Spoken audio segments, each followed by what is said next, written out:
Hi everyone, I'm coming to you today from a slightly different location in my room with a cat behind me. I don't know if you can see her tail just flapping around there. But yes, I decided to move to this different spot in my room. It's like 5 feet away from where I usually do my filming, but in an attempt to make the lighting better, but I think I have made it possibly worse. But oh well, we're just gonna go with it for this one video, so if it's worse, I'm sorry, just bear with me. And I wasn't really gonna get any great lighting today anyway, because it's quite dreary and rainy outside, so we'll just have to get through it together, I suppose. Alright, so today I'm here to bring MG May Reads Wrap Up. That was a read-a-thon that ran through from May 4th to the 17th, hosted by Akoss from Akoss and Patti from I Smell Books. They're both lovely ladies, and I'll link both of their channels below so you can check them out if you haven't already. And I was able to complete 2 books during this read-a-thon, which I know doesn't sound like much for like 2 weeks. It's just a book a week. But I was pretty happy with that because it's more reading than I did in April last month. Much more reading. So that's all I really wanted to accomplish. And I got to some middle grade reads that I had just gotten recently and that I was really excited to get to, so I was excited to knock 2 of those off my TBR in such a short time after I bought them, and I really enjoyed both of them. So let's get to those books now. So the first book that I read at the start of this read-a-thon is Julia and the Art of Practical Travel by Leslie M. Bloom, which let's just admire this cover. It's gorgeous, and the spine is really pretty as well. And then, oh my gosh, I have to show you this. I discovered this about halfway through reading it, because I keep, unlike some people, I keep my dust jackets on when I'm reading hardcover books most of the time. And I was looking at it one day, and I discovered that on the front it's blue, but wait for it, on the back it's yellow. It's 2 different colors. Isn't that amazing? I've never seen a book like that before, and I was very enchanted by it. So yes, that just made the reading experience all the better, of course, to discover that nifty little fact. Alright, so on to the actual content of this lovely book. This book is about, it follows Julia, who is 10 or 11 years old at the start of this book, and she is a Lancaster, yes. She is part of the illustrious Lancaster family, who, they're just a big, socialite, old money family who's lived in this house called Windy Ridge in New York for generations. And they're very proud of it, and they love their way of life. Except that is Julia's mother, who runs away, and they don't know where she is. She just leaves to go do her own thing and sow her wild oats, and she's a bit of a free hippie spirit, if you will, so she sets off on her own life and leaves Julia, her sister Constance, and her mother behind at Windy Ridge. And so Julia is looked after by her Aunt Constance and her grandmother until her grandmother passes away one day, and they have to sell Windy Ridge and all of their possessions. And so, of course, after they sell Windy Ridge, Aunt Constance and Julia have no home anymore. So Aunt Constance tells Julia that as soon as they sell the house and the auction is over, they're going to set off on a road trip to try and find Julia's mother. And so this leads them to many different places, split into 3 sections, each one a different part of the country that they traveled to. So they start in New York, and then they work their way down south and then out west, following different tips that they find from an eccentric cast of characters about where Julia's mother might be. This is all set on the backdrop of 1960s America, so it's very interesting, very charming. It's a nice backdrop for a road trip book, and it was really enjoyable. Like I said, they meet a quirky, eccentric cast of characters along the way. Along with Windy Ridge, the house, they had to sell off most of their possessions, except for the things that Aunt Constance wants to keep to take with them on their travels, which include such practical travel items as silver candlestick holders, a few oriental carpets, some steamer trunks, and Julia's beloved Brownie camera, which she uses to document their journey across 1960s America. And Julia loves to take pictures of everything and put them in a scrapbook.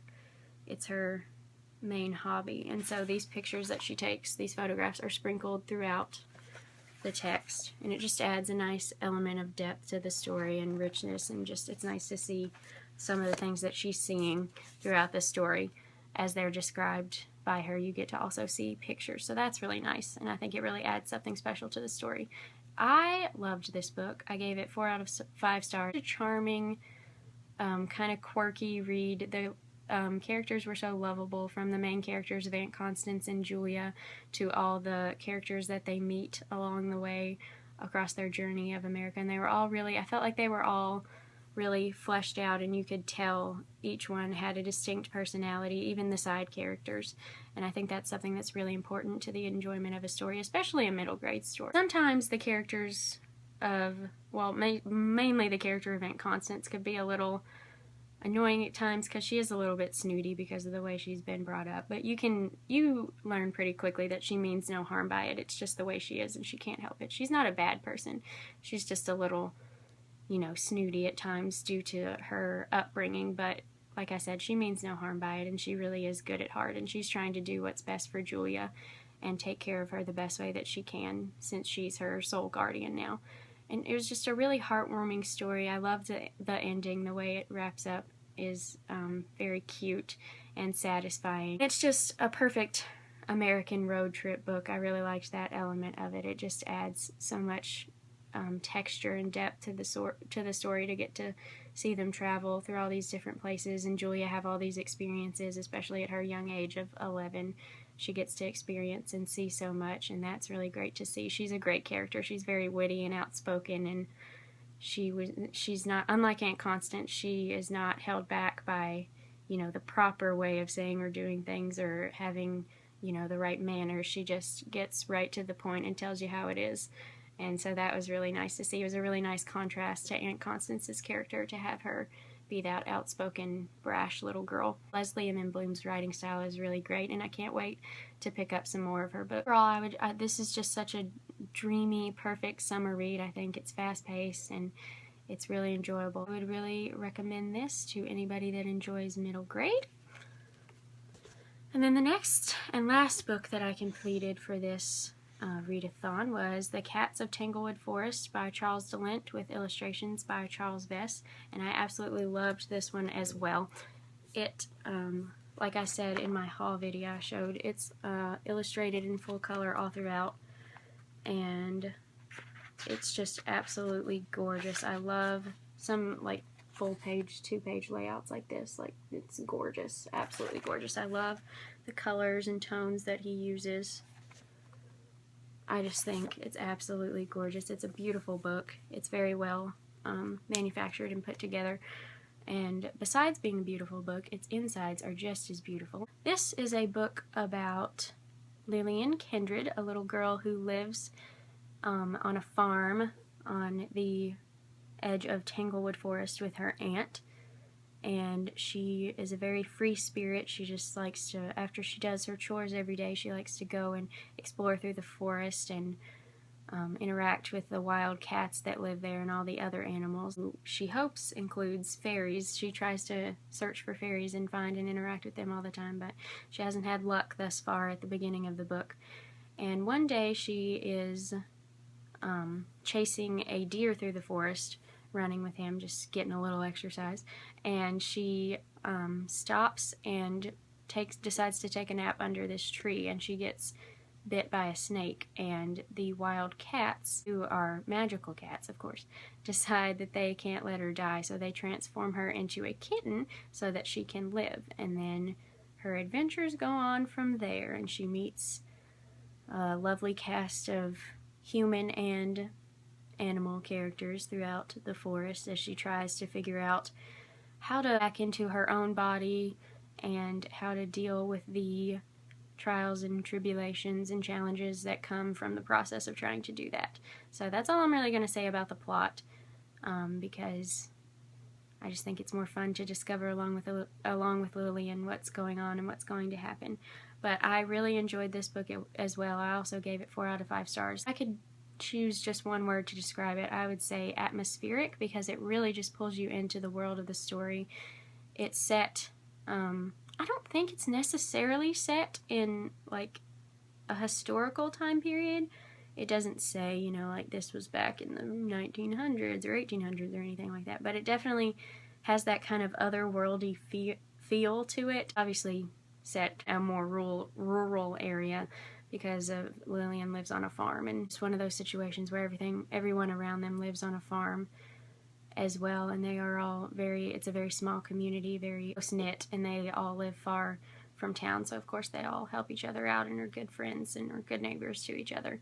So it just has that very down-home, southern, close-knit farm feel, and it's just very rustic, and it reads just like a folk tale to me. As in a folk tale, it's a very moral tale, and it's very much about be careful what you wish for, and think about the way that your actions and decisions affect the balance of everything else in the world and all the other people and things around you.